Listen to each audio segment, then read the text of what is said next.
lagi di dalam podcast Musik Faktor yang membahas mengenai musik, bisnis dan juga inspirator. Sebelum mulai kita nyanyi dulu. Ya. Gas Mike. Musik Faktor, Musik Faktor, acara musik value dan inspirator. Musik Faktor, Musik Faktor, mengupas tentang musik, nilai hidup inspirasi.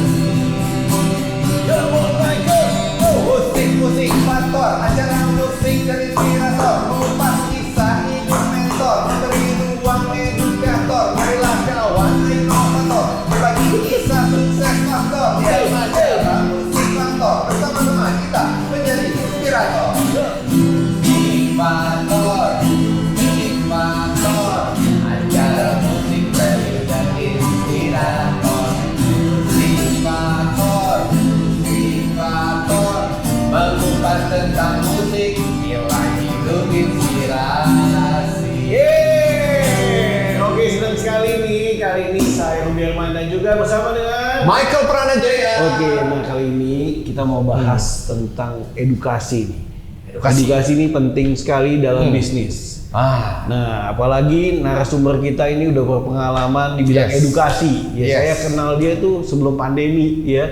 Orang yang luar biasa, banyak Humble membuka ya. peluang-peluang humble. Ya, kita sambut inilah dia ML. Waduh, siapa itu ML? Kita simak di DVD. Cuplikan misteri. Iya.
Ya, itulah dia tadi dari Mr. ML. Mr. ML. Apa itu Mr. ML? Mr. ML adalah Mario Lasso.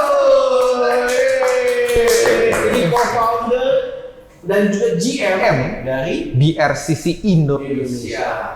Halo Bro, Mario. Iya. Terima kasih. Ini kalau kita bikin grup namanya Marima. Iya. Mario, Michael, sama Ruby. Marima. Masuk. Mari. Thank you so much sih. Thank you. Wow, Mario udah meluangkan waktu ke musik Michael. Iya. Senang sekali. Cheers. Senang sekali kita hari ini jauh-jauh tadi udah nyanyi di mana? Amerika ya? Penyanyi bukan? Penyanyi. Oh bukan ya? Mario. Dia mencipta lagu. Pencipta lagu juga. Wah, boleh nanti kita kolaborasi ya Pak Mario. Boleh. Gimana kabarnya Pak Mario? Sehat bro? Puji Tuhan, sehat selalu. Bagaimana? Sehat bro, saya Ruby bang. dan Michael. Sehat. Nah, ini kita bakal ngobrol tentang edukasi. Ya, pentingnya edukasi ini bisa mengubah kehidupan bangsa. Yes. Dan sebelum ke sono, kita mau nanya dulu nih Yes. ke Pak Mario nih, bisa ceritain singkat nggak nih perjalanannya kok bisa terjunnya ke edukasi, terutama bahasa Mandarin nih? Karena sebelumnya kita taunya dulu beliau expertnya di bidang yang lain nih. Oke, Yes. keuangan. Di bidang keuangan, tapi dia suka emang edukasi juga. Iya. Sebenarnya kalau bidang edukasi ya 12 tahun belakangan kan saya involve-nya di edukasi keuangan, literasi, sering collab bareng lah sama Bro Ruby, Bro Michael kan. Yes. Nah kita lihat lagi bahwasannya pendidikan kayaknya kalau satu dimensi kan, keuangan itu kayaknya belum tuntas lah untuk bantu negara ini atau bangsa ini. Iya. Terus kita lihat juga beberapa tahun ini kan ada fenomena bahwasannya investasi dari Tiongkok masuk ke Indonesia luar biasa banyak. Tapi di satu sisi kualitas SDM kita ini harus ditingkatkan juga. Jadi salah satu paspor ataupun akses masuknya ke peluang kerja, karir ataupun bisnis bahasa. Jadi seperti yang kita tahu mungkin di Indonesia bahasa Inggris sudah lumayan familiar. Nah, nomor 2-nya kan sebenarnya bahasa Mandarin. Bahasa Mandarin. Nah, bahasa Mandarin ini jadi akses pembuka baik itu pendidikan dan juga karir serta usaha yang sebagaimana kita tahu mitra terbesarnya Indonesia baik ekspor maupun impor adalah Tiongkok. Betul. Gitu. Jadi maka dari itu dari tahun 2024 saya involve di BRCC Indonesia, ya di mana BRCC Indonesia ini salah satu anggota dari BRCC Global yang berkantor pusat di Guangzhou di Tiongkok. Jadi kepanjangannya sendiri adalah Belt and Road Chinese Center, di mana kami yang beranggota 36 negara anggota ini fokusnya adalah menjadi jembatan baik itu budaya, pendidikan, bahasa, yang di mana extensionnya atau perpanjangannya adalah pemberdayaan sumber daya manusia dan juga dunia usaha baik Indonesia maupun Tiongkok. 36 negara ini tersebar di Amerika Latin ada, di Afrika ada, di Eropa ada, di Asia Selatan ada, Asia Tenggara, beberapa negara anggota juga join di BRCC Global yang berkantor pusat di Guangzhou. Gitu. Balik lagi edukasi. Edukasi yang penting. Yes, dan ini luar biasa. Berarti penting sekali kemampuan kita meningkatkan di bidang Mandarin ya. Bahasa Mandarin itu tadi. Nah, industri apa aja sih Pak Mario yang paling haus itu menyerap untuk SDM yang bisa berbahasa Mandarin?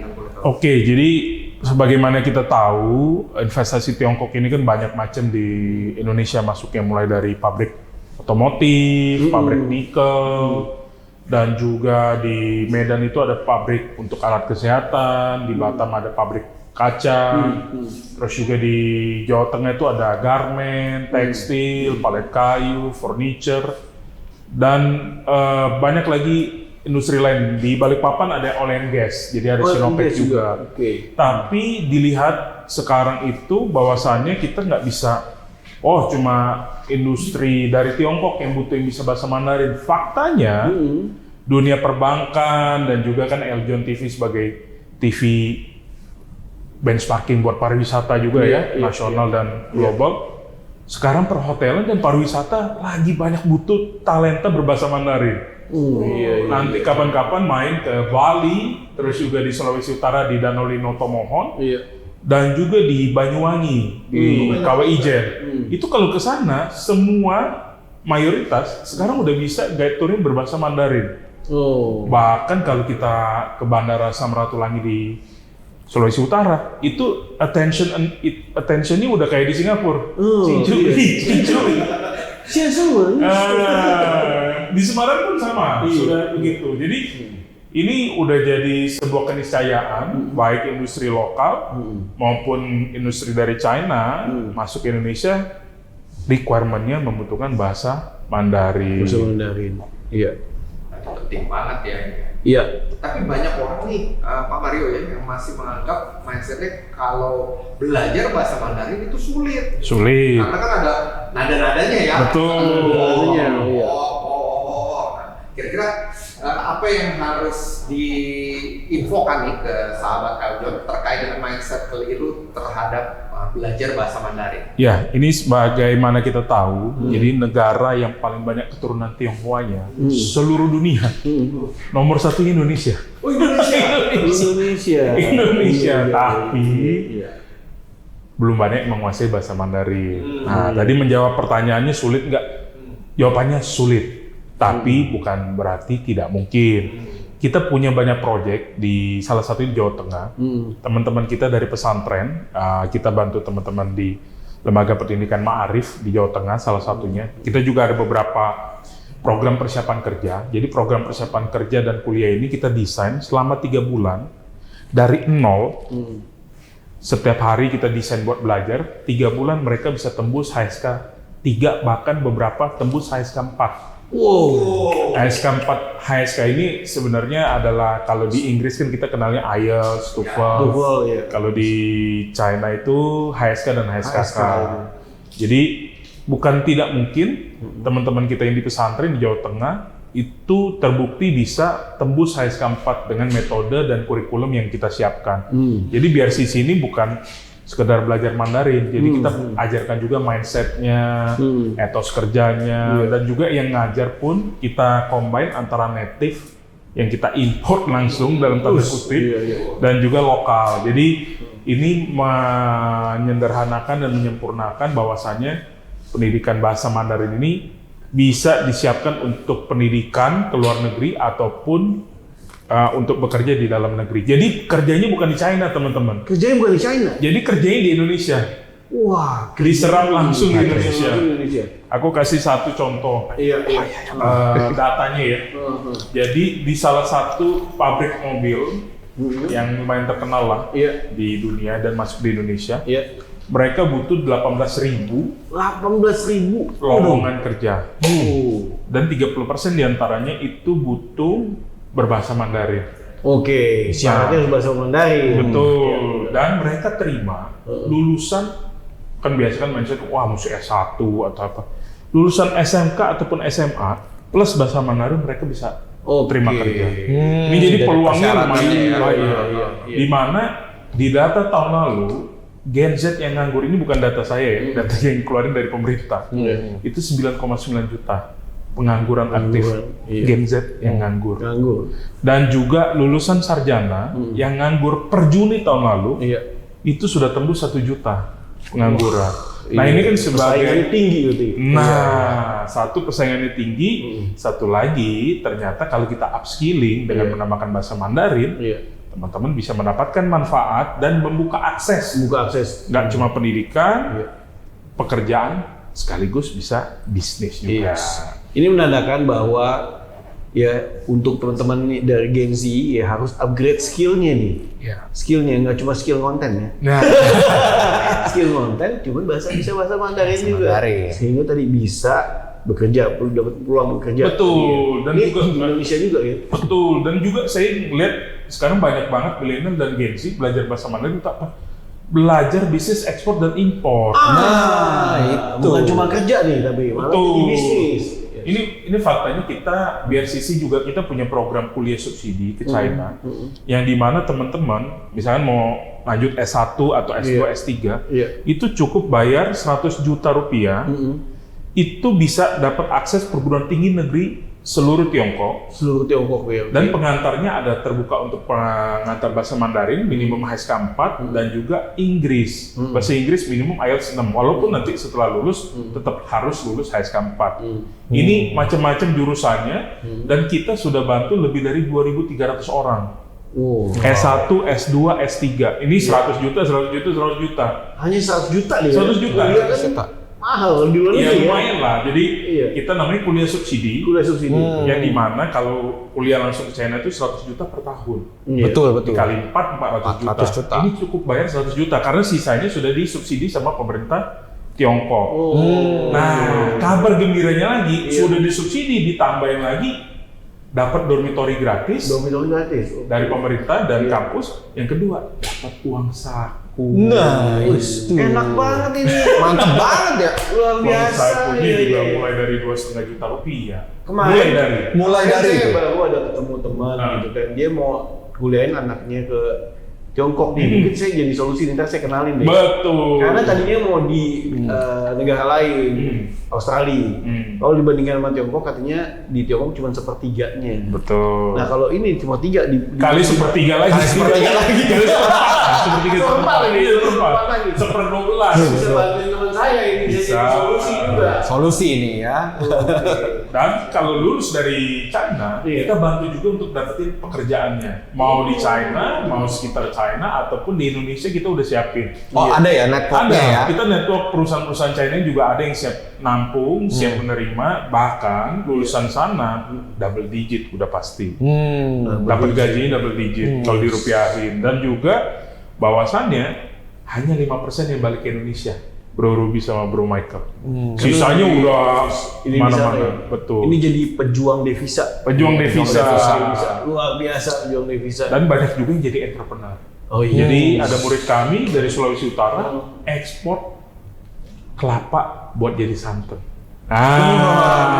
Itu kayak ini lah. Kayaknya familiar tuh. Kita ada talk show juga, podcast juga sama Pak Anton Teddy kan. Iya. Ini masih Iya. satu benang merah. Benang nih, merah dari nih. Tiongkok juga. Tiongkok. Ternyata di Sulawesi. Iya. Kampung saya, di kampung saya. Bikin kopi pandan di sana. Iya. Kopi apa jadi?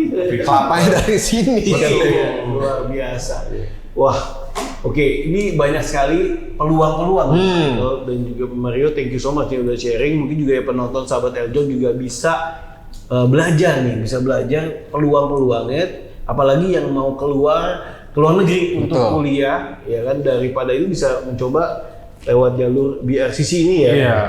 Jadi Mandarin bukan cuma sekedar bahasa, tapi bisa jadi karir leverage. Betul. Ya, Leverage. Nah, kita akan kupas lebih dalam, tapi tahan dulu. Tahan dulu, ya. Kita akan kembali setelah jeda berikut ini. Niwen wo ai yo.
terpawa ceciwe Aisyani. Ya, kembali lagi di podcast Musik Patok. Nanggung amat nyanyi. Justru itu yang gitu loh, yang bikin penasaran. Baru Tom Minsu modal. Ini luar biasa nih, edukasi penting bisa mengubah kehidupan seseorang. Yes. So, kita mau kupas tuntas lagi. Ada Pak Mario yang hadir di sini, teman lama, dan kita mau bahas gimana nih, ya kan? Pertanyaan-pertanyaan bisa mengubah kehidupan seseorang. Yes. Ini, Mike. Nah, dan Pak Mario kan tadi dari BRCC Indonesia. Yes. Kita mau nanya nih, Bro, Yes. apa sih yang membedakan pendekatan BRCC dalam mengajarkan bahasa Mandarin dibandingkan dengan lembaga lain nih? Kan banyak nih. Iya. Ya kan banyak orang nih, waduh. Betul. Jadi kita sendiri berangkatnya sebelum kita teknik ngajarnya atau pengajarnya sudah barang tentu pastikan kurikulum. Jadi kurikulum yang kita sempurnakan ini bahwasannya kita bagi-bagi. Jadi kita fokus pertama Mandarin untuk kuliah. Jadi kalau Mandarin untuk kuliah kan biasanya patokannya HSK. Jadi HSK yang kita kejar lah HSK 4. Oh, HSK-nya itu ya. Kalau S2 HSK 5 ataupun naik lagi. Nah, kalau misalkan untuk pekerjaan itu biasanya kita breakdown. Jadi kita tanya dulu. Jadi yang program master flagship program kita yang program 3 bulan siap kerja itu kita rancang sehari 3 sampai 6 jam belajar Mandarinnya. 3 sampai 6 jam. 3 sampai 6 jam. Yang kedua adalah materinya. Nah, materi ini kan kita cocokkan. Misalkan anak ini kan SMK. SMK dia keahliannya misalkan di pembukuan. Kan ada SMK pembukuan konsentrasi. Kalau kita ajarkan cuma HSK, lalu kita lempar ke dunia kerja, Bingung dia. satu bingung, yang kedua misalkan kata-kata keuangan misalnya debit, kredit, utang, itu kemungkinan besar di HSK dia nggak bakal nemu pembenaran katanya. Tapi dengan program ini kita udah siapkan, jadi kita punya Mandarin for Finance. Oh, ada lebih fokus ya. Lebih fokus. Fokus. Terus yang kedua kita ada klien namanya CONCH, konsumen, itu butuh legal dan lawyer. Bisa berbahasa Mandarin. Jadi kita buat juga Mandarin for legal. Lalu kita juga sampai spesifik untuk orang-orang ngelas. Ngelas Mandarin for welding. Jadi SMK lah ya. SMK. Jadi SMK kita partner kami adalah LP Ma'arif, Lembaga Pendidikan Ma'arif NU Jawa Tengah. Itu punya SMK NU 1 Ma'arif Kudus. Itu spesialis di pengelasan. Jadi dia salah satu yang terdepan di pengelasan. Itu kita develop ini karena kita punya klien Sinopec. Jadi oil and gas mereka butuh Mandarin for welding. Jadi tenaga kerja yang memang bisa ngelas, tapi bisa bahasa Mandarin. Dan teman-teman penghasilannya luar biasa. Itu boleh lulusan SMK, tapi dapatnya double digit. Double digit, luar biasa loh. Ini weldingnya soalnya bukan di bawah air soalnya. Di bawah air. Di bawah air. Nah, terus juga kita punya Mandarin for business. Jadi untuk teman-teman yang mau usaha, belajarnya bisnis Chinese. Jadi kita ada BCT, plus kita ada Mandarin for business. Terus juga untuk teman-teman nih, kita punya salah satu klien namanya Fosun. Fosun itu salah satu grup healthcare. Dia punya rumah sakit, farmasi. Yang bocorannya tahun depan mereka bakal buka 2 rumah sakit. Nah, di Jakarta Selatan sama Jakarta Barat. Kita bantuin mulai dari translasi websitenya, dapetin talentnya. Ini teman-teman yang perawat ataupun dokter bisa belajar Mandarin sama kita, Mandarin for healthcare. Jadi spesifik ya. Spesifik. Jadi dokter perawat yang mau kerja nanti di rumah sakit ini harus nguasain itu dulu. Jadi kita punya akses beberapa perusahaan-perusahaan di Indonesia, China yang masuk di Indonesia. Jadi kerjanya hanya di Indonesia. Nah, tapi berpeluang juga misalkan berprestasi bisa dikirim ke cabang-cabang yang lain. Gitu. Jadi kurikulumnya tadi, terus jamnya juga intensif. Jadi untuk anak-anak S1 kita biasanya kerjasama sama kampus. Jadi semester 7 kan biasanya udah mulai nyantai gitu ya, tinggal skripsi gitu kan. Banyak waktu luang lah ya. Banyak waktu luang. Kita biasanya kalau untuk kampus kita bantu untuk teman-teman semester akhir bahwasanya Kan 6 bulan nih 1 semester. 3 bulan kita bekali bahasa Mandarin, mereka bisa dapat kerja sebelum sidang.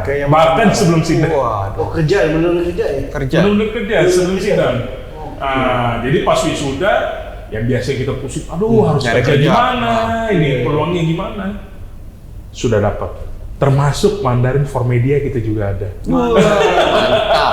For media. Sama hospitality kita juga ada, Mandarin for Hospitality. Mandarin for podcast. Podcast sudah pasti kan media. Udah pasti Media ya. Jadi itulah jadi kita memang berjenjang dan pengajarnya.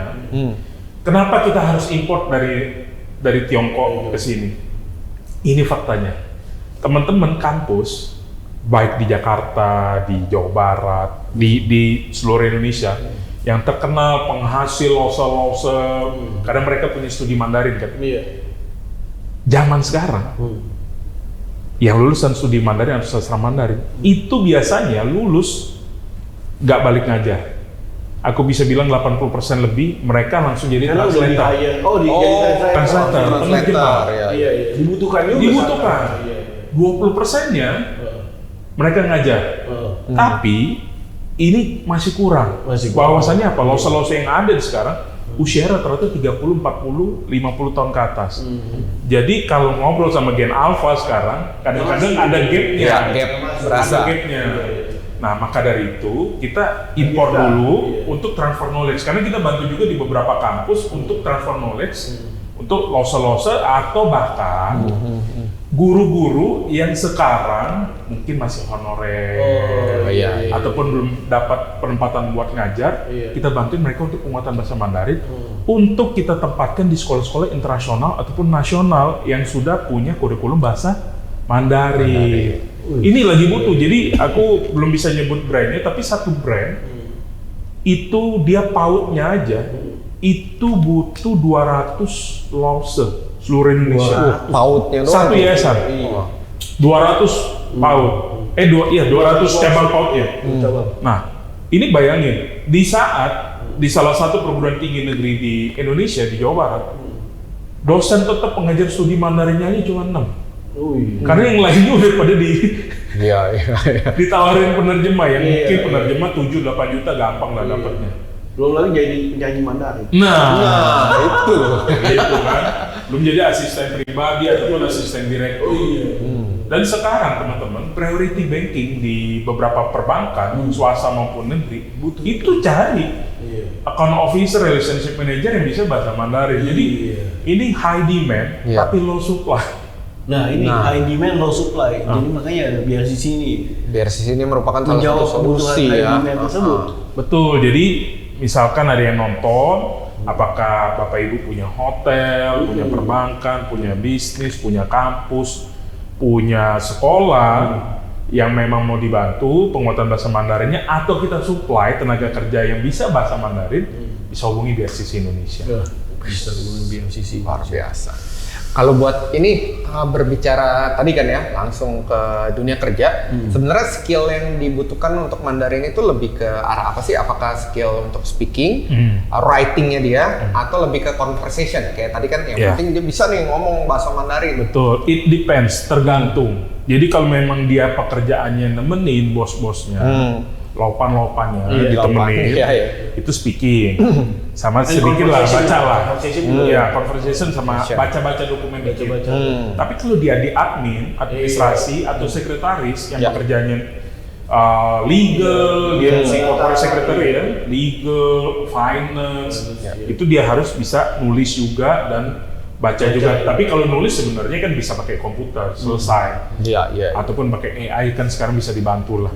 Tapi kalau misalkan baca, denger sama speaking itu kelihatannya udah melekat sih untuk di beberapa profesi. Kecuali kalau misalkan di engineering mungkin dia bisa denger, bisa ngomong, itu cukup untuk ngobrol sama kepala teknisinya. Berarti kan dia bisa teknisnya ya. Betul. Dan juga mungkin dia baca panduan mesinnya, karena tidak dipungkirilah sekarang mesin teknologi yang paling terjangkau dan paling maju salah satunya dari Tiongkok. Gitu. Jadi transfer knowledge-nya pun bisa Ini mungkin kalau kita bersama ngingetin 30-40 tahun yang lalu pada saat industri Jepang, industri Jerman, industri Korea Selatan baru masuk. Pasti kan prinsipalnya butuh orang kepercayaan yang bisa berbahasa lokalnya mereka, bahasa native-nya mereka. Nah, sekarang momennya untuk Tiongkok. Paling nggak 10-20 tahun masih butuh banyak untuk industri Tiongkok dan berbahasa Mandarin. Bahasa itu. Nah, tantangannya nih, Pak Mario nih, kan kita tahu nih bahwa demand-nya banyak nih, Betul. tapi supply-nya sedikit nih. Mungkin sahabat Eljon baru kepikiran juga nih. Kira-kira apa sih yang membuat orang itu belum mau gitu ya untuk belajar bahasa Mandarin? Kan penting tuh. Yang pertama, ini kan peluang-peluang kerja, peluang-peluang karir, peluang pendidikan, peluang bisnis ini kan baru saya buka sekarang. Oh iya, baru spill. Jadi yang beruntung yang nonton lah. Eksklusif berarti. Eksklusif. Nanti topiknya kita ganti deh. Gimana bisa meningkatkan income 3 kali lipat? Ini kalau mau dipanjangin episodenya nanti kita bahas bisnisnya juga untuk ekspor importnya juga. Nah itu perlu tuh. Itu banyak juga. Ekspor impor. Nah yang kedua sebenarnya tantangannya sebenarnya tadi pertama ketidaktahuan. Yang kedua sebenarnya dari pemerintah. Jadi pemerintah itu di saat ini fokusnya adalah bukan untuk penyerapan di dalam negeri, tapi tenaga kerja di dalam negeri disuruh keluar. Jadi ke Korea, ke Jepang gitu kan. Ayo belajar Korea, belajar Jepang, tapi kerjanya di luar. Di saat satu sisi, ayo investasi dari Tiongkok masuk ya. Kawasan industri banyak loh sekarang. Kawasan industri di Jawa Tengah aja 3 kawasan industri di Batang, Kendal, sama di Semarang. Itu butuh banget, satu perusahaan ini butuh 300-500 perusahaan. Itu butuh satu perusahaan 200. Itu aja kalau dikira udah 10.000. Satu kawasan industri. Kalau 3, 30.000. Belum lagi yang di Sumatera Utara, di Semangke, ataupun di Balikpapan, ataupun di Sulawesi Utara. Ini peluangnya banyak. Jadi satu sisi kita bantu untuk penyerapan di dalam negeri. Satu sisi pemerintah fokusnya ke luar negeri. Nah, dulu ya. Nah, sebenarnya nggak ada masalah kan itu untuk mengurangi pengangguran. Tapi jadi dari paradoks di daerah. Bahwasanya ya udahlah mending ke Korea, Jepang. Yang dimana teman-teman harus pelajari lagi pajak di luar negerinya berapa. Yang kedua bahan-bahan baku di luar negeri berapa. Dimana kalau di dalam negeri gaji 10 juta kan masih bebas pajak. Terus juga makan nasi bisa kita takar lah ya. Tinggal juga tahu. Jadi kalau bisa jadi pertimbangan lah untuk teman-teman dan juga persiapan ke Korea, ke Jepang juga lumayan juga biayanya. Bisa puluhan juta, bahkan ada beberapa yang ratusan juta karena mereka harus siap dana talangan dan lain-lain. Nah, program kita yang 3 bulan siap kerja itu paling 10-15 juta investasinya. Mereka kita jamin dapat kerja. Kerja di sini ya? Kita jamin dapat kerja. Biar sisi menjamin dapat kerja. Kalau tidak dapat kerjaan, kita balikin duitnya. Money back garanti. Mantap. Kita balikin. Asal dia komit juga. Jangan sampai nanti program 3 bulan kerja, 3 bulan persiapan, dinikutnya cuma sebulan. Terus ngomong-ngomong, kok saya ikut dapat kerja? Nah, ada dikeluarin. Iya. Untuk soal gitu ya. Ada term and condition-nya lah ibaratnya. Jadi kita di sini bantu, kita jamin dapat kerja, tapi di satu sisi butuh komitmennya. Ini tantangan ketiganya komitmen, Bro Michael. Komitmen itu penting, integritas itu penting. Kalau enggak bisa merusak masa depannya sendiri. Betul. Kita kan kasih peluang lah. Kasih peluang. Berarti ini juga termasuk salah satu tantangan atau challenge ya, bahwa dari segi bisnis edukasi Mandarin ya. Tadi dari tantangan dari regulasi, terus juga dari komitmen dari peserta. Ada lagi nggak, Bro Mario, tantangan kalau bisnis ya, membangun bisnis edukasi Mandarin? Kalau regulasi sebenarnya nggak ada pembatasan, tapi policy kebijakan yang diambil. Support buat pekerja migran di luar, kita support juga sebenarnya. Nah, yang berikutnya sebenarnya adalah ini rada sensitif. Jadi isu etnis itu di daerah-daerah beberapa daerah masih kental. Oh, iya. Jadi ibaratnya ya apa namanya, misalkan kita ajak buat yuk kuliah ke China, oh murah ya segala macem, tapi ya itulah ibaratnya masih bawaan dari tahun-tahun 98. Iya, gitu iya, ya. iya. Tapi ya kita tidak bisa pungkiri sekarang kita kan jadi masyarakat global lah. Nah, betul. Ibaratnya. Jadi nggak ada lagi kita kenal etnis, ras. Kita kan juga bertahan hidup juga. Nah itu satu. Dan kedua, selagi kita tidak merugikan siapa-siapa, why not kita belajar bahasa baru, dan juga tadi peluangnya nggak cuma buat kerja loh, buat pendidikan S1 cuma 100 juta, dapat uang saku, sampai selesai udah dapat uang sakunya. Dan juga S2, S3 bisa juga jadi researcher, karena wakil menteri kita dari sana, guru besar di sana, Prof. Stella Christie. Jadi pendidikannya dapat, karirnya dapat, bisnisnya dapat. Karena ini fun fact, kalau ada delegasi ataupun pengusaha dari China ataupun guru lulusan dari China, perwakilan dari kampus China ke Indonesia, itu minta saya beliin oleh-olehnya kopi. Kopi. Iya. Bahkan yang kita bayangkan kopi ada yang apa special blend, mereka cari cuma kopi saset. Kopi saset. Jadi kalau saya bawa ini ketinggal ke minimarket, mereka udah beli semua. Itu satu. Yang kedua, duren. Duren susah dong. Yang ketiga, santan. Sesuai itu bawanya. Santan lagi ya. Nah, bahkan beberapa dari Tiongkok udah investasi kebun duren. Kopi, coklat. Jadi sebenarnya mereka senang banget sama komoditas kita karena satu, kelapa nggak bisa tumbuh di China, mungkin bisa tumbuh di Pulau Hainan, tapi kualitasnya nggak cocok sama yang mereka suka. Standarnya beda. Gitu. Luar biasa, ini ngobrol-ngobrol jadi banyak peluang-peluang ya buat sahabat Eljon. Ini nggak berasa kita ngobrol, tapi waktu nih ada yang mau lewat dulu, ya ada promo-promo yang mau lewat. Kita akan kembali setelah yang berikut ini. Tetap di Music Factor.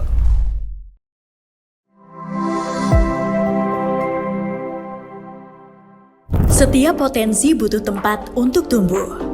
Setiap bakat butuh ruang untuk berkembang. Di bawah naungan Yayasan Eljon Indonesia, Eljon Academy hadir dengan berbagai program pilihan. Catwalk,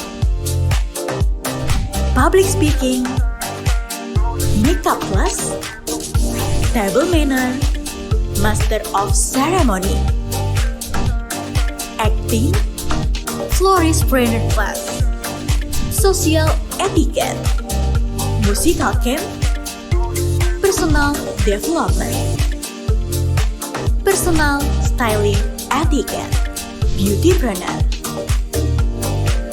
Photographer.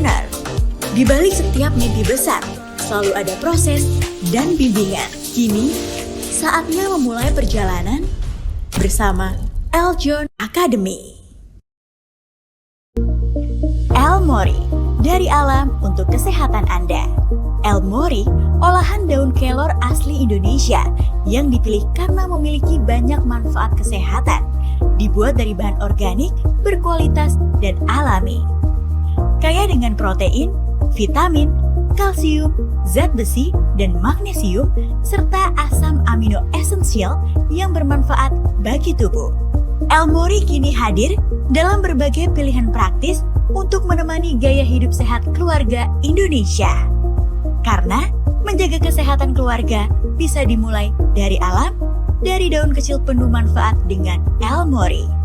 Temukan Elmori dalam varian lengkapnya. Scan QR Code untuk informasi dan pemesanan produk.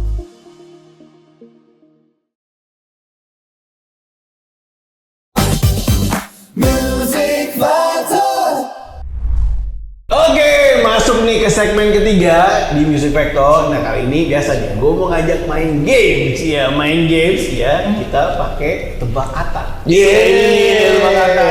Pokoknya narasumber yang hadir kita ajak main game supaya seru ya. Dan games ini ada tujuannya, ya kan, dalam bisnis dibutuhkan kecepatan dan juga ketepatan. Nah, ini ada waktunya Mario. Ya kan? Jadi bisa. Ada pertanyaan. Mesti jawab. Ya Kalau kan? telat, suruh skotyang katanya. Ini nggak ada di brief. Terus selain nyanyi-nyanyi sama main games lagi. Ya tadi games ini ada tujuannya, ya. Jadi kecepatan, ketepatan, ya karena ada waktunya. Nah, oke, nah, gini nih. Jadi lagi tren nih ya, lagi tren nih ya di TikTok, di YouTube Short ya. Lagi tren gini. Mama gue sukanya sama cowok yang bisa bahasa Mandarin. Oke. Jadi kalau bisa ya, itu kan timer jalan nih kan. Nah, pencet dulu salah satu katanya, kalau lu jawab, ting, pencet gini, gitu. Oke, siap, gas. Oke. Oh, alat gamenya. Kita sini ya, gini mulai. Oke. Ya, kita mulai ya. Oke. Mama gue pengennya cowok yang bisa bahasa Mandarin. Dari gua dulu ya. Iya. Oke. C. Ching Chong Fan. Udah. Oke, saya ya. Kita sini dulu nih. Gue ya. Iya. Sini. Iya. Oke. Ingwe. Lagi gue. Titi. Titi. Lanjut. Bapak ya. Bapak atau babak ya? Bapak. Gue kira. Pak ada mau. Gue deh. Wah ini. Lagi. Alah. Gue nyari yang mana yang maksudnya? Suruh nyanyi ya, Pak? Nyanyi lagi sendiri aja. Sendiri ya. Oke. Nyari sendiri ya. Oke. Sebaik aja. Oh, sebaiknya. Main lagi ya. Oke. Itu aja ya. Musik pator. Acara musik value yang inspirator. Oke. Gas. Lu mau kasih pertanyaan nggak? Kasih pertanyaan. Makanan Chinese food. Ya. Ayo. Oke, kita mulai ya. Siapa dulu nih? Gue dulu. Oke. B. Ini nggak bisa ya? B. Udah bapak ngomongnya ya. Ya kan? Oke. Cincau. Cincong fun lagi. Uji lagi.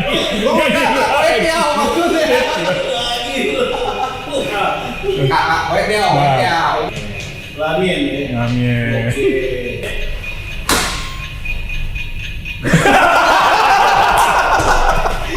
Yang juga.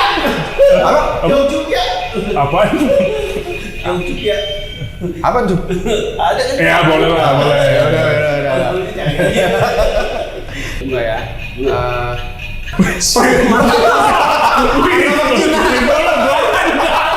Belanda bos.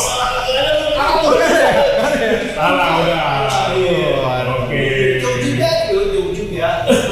Yongchuk ya. Tongchuk ya. Nyanyi lagi. Karirnya kan banyak, udah berapa album? Ini album bentar ya. Juara. Kamu pasti bisa.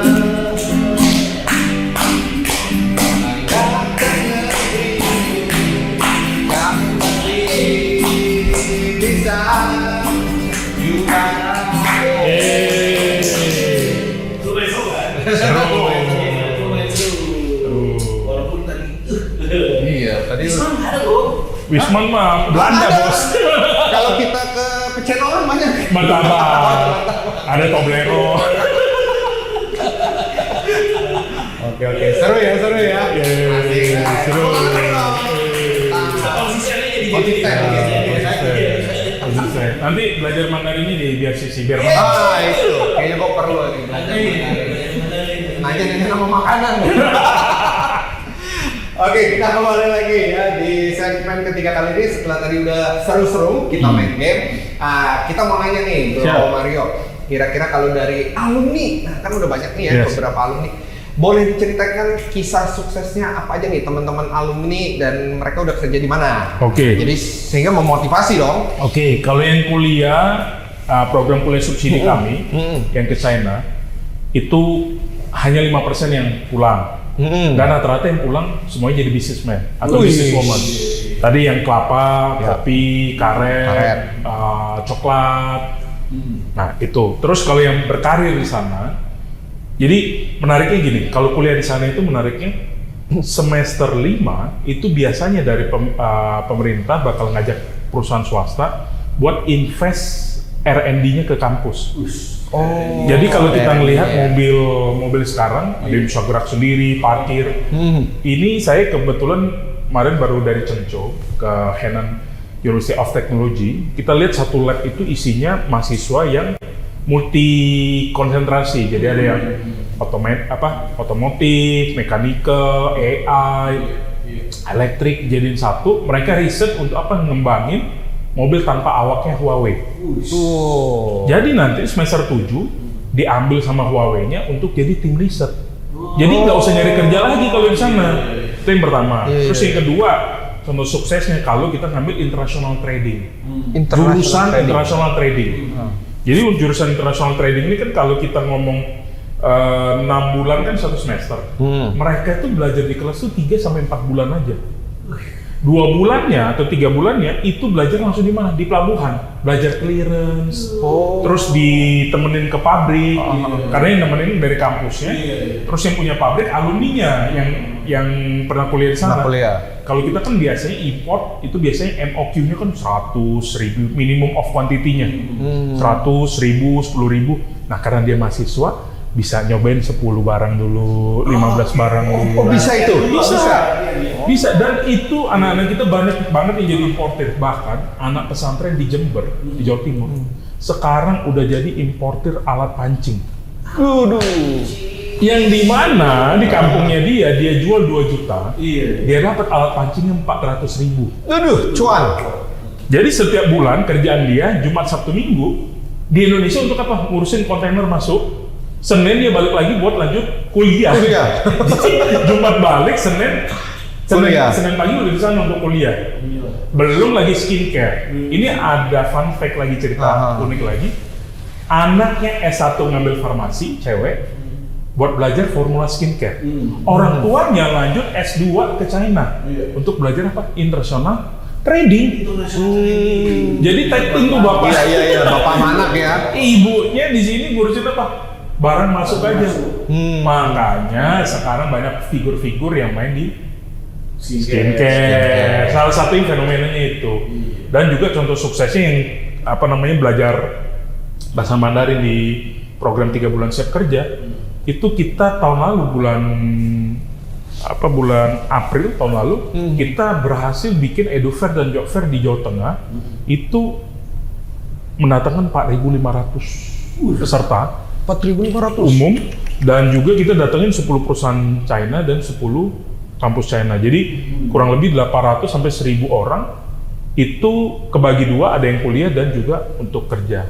Jadi kita sebelum EduFair JobFair kita udah siapin dulu belajar Mandarin, ikutin, cemplungin. Jadi kampus ataupun sekolah yang mau ikutan program kita kolaborasi bisa hubungin BRCC, nanti setiap 3 bulan lulusannya kita bikin JobFair di sekolah, di kampusnya. Jadi konkret gitu loh, maksudnya belajar di konkret. Jadi ya kita kan bilang belajar kok cuma buat nyari kerja. Ya memang buat cari kerja. Iya.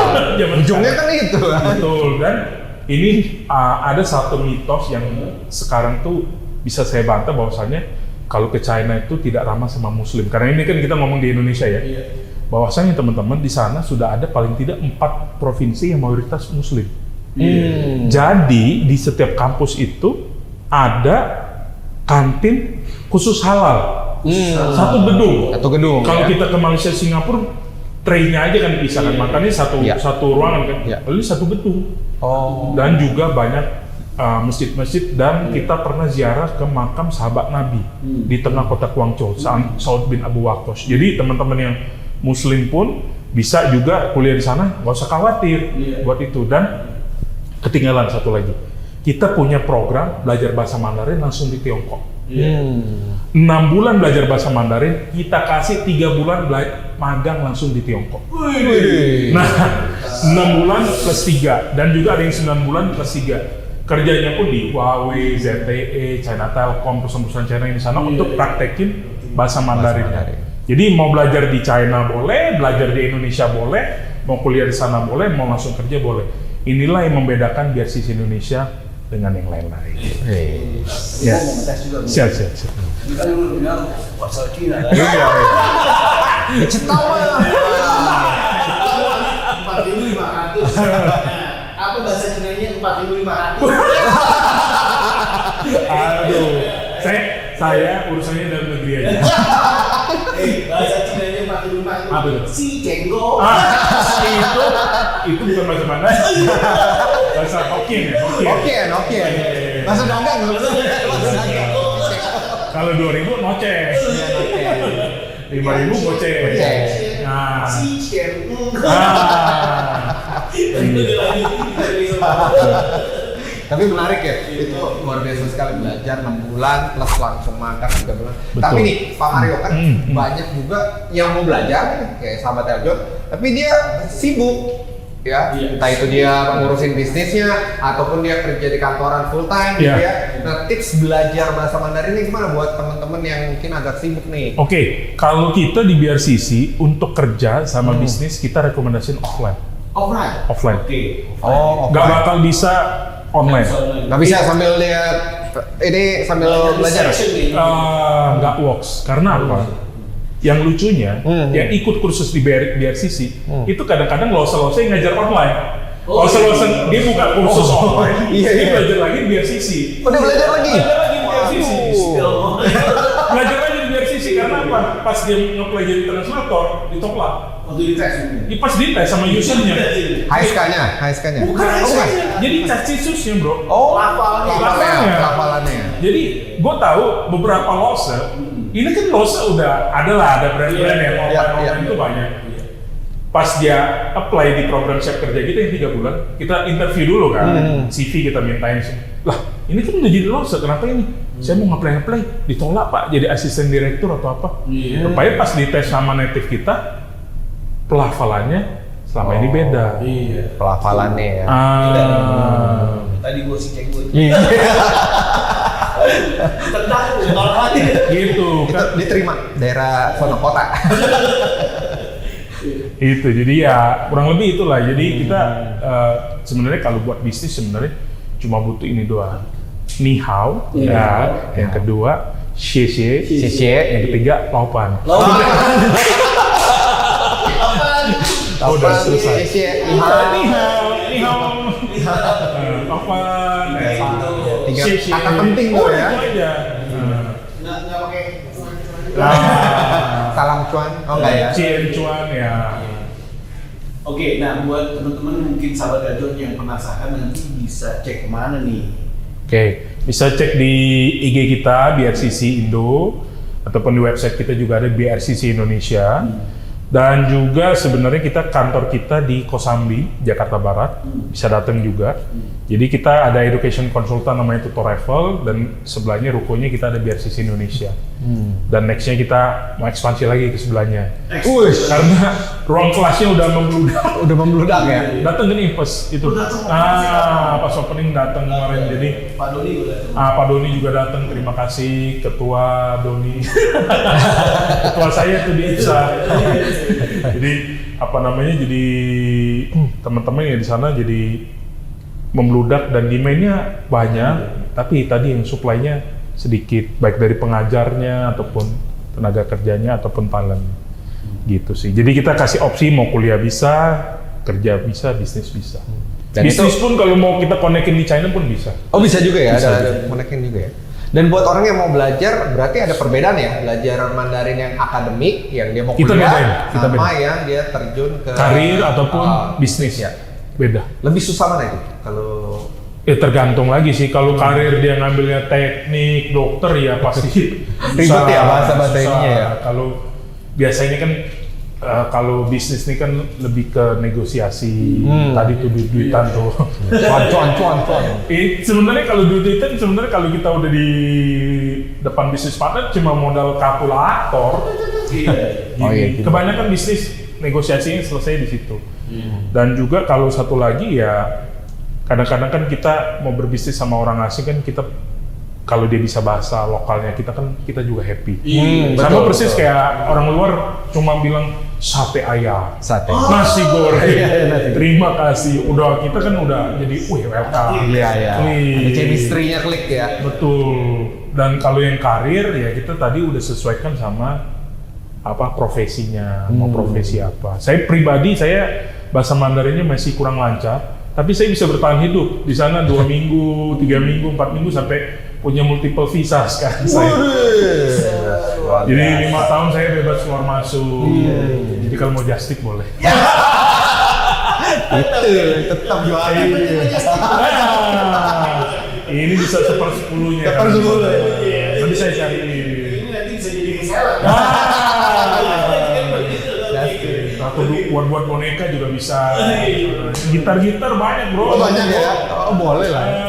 Luar biasa, mudah-mudahan yang nonton, sahabat Ganjeng yang nonton tentunya bisa mendapatkan inspirasi dan juga bisa mendapatkan hal-hal terutama di Mandarinnya. Yes, setuju banget. Nah, Pak Mario, apa pesan dari Pak Mario buat pendengar musik Faktor yang pengen naik level karirnya nih lewat skill bisa berbahasa Mandarin? Oke, jadi kalau belajar Mandarin sebenarnya selain belajar secara theoretical, conversation, sebenarnya bisa nonton Dracin juga. Itu.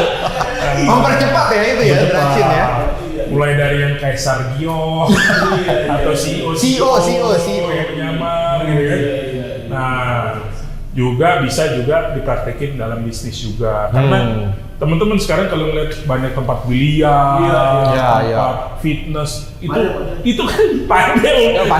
Itu dibuka gara-gara aksesnya barang-barangnya lebih terjangkau. Sama musik impor Jerman, bisa buat sana. Dan yang terakhir ya tidak ada kata terlambat untuk belajar. Luar biasa, thank you so much Bro Mario. Kita selalu ya. Thank you banget Bro Mario. Aduh, kita banyak banget tuh insight, semoga bisa bermanfaat buat sahabat Eljon ya. Bisa cek di BRCC. Oke, demikian bincang-bincang podcast kali ini ya, semoga bermanfaat ya Mike ya. Ya. Senang sekali, sampai jumpa di next Music Factor berikutnya. Jangan lupa di follow juga ya. Nah, di Eljon TV dan juga di subscribe juga YouTube-nya di Eljon TV dan BRCC juga sekalian. Oke, sampai jumpa next episode. Saya Ruby Aman Dan saya Michael Pranajaya serta Pak Mario Lasut pamit undur diri. Salam satu nada. Bye. Makasih.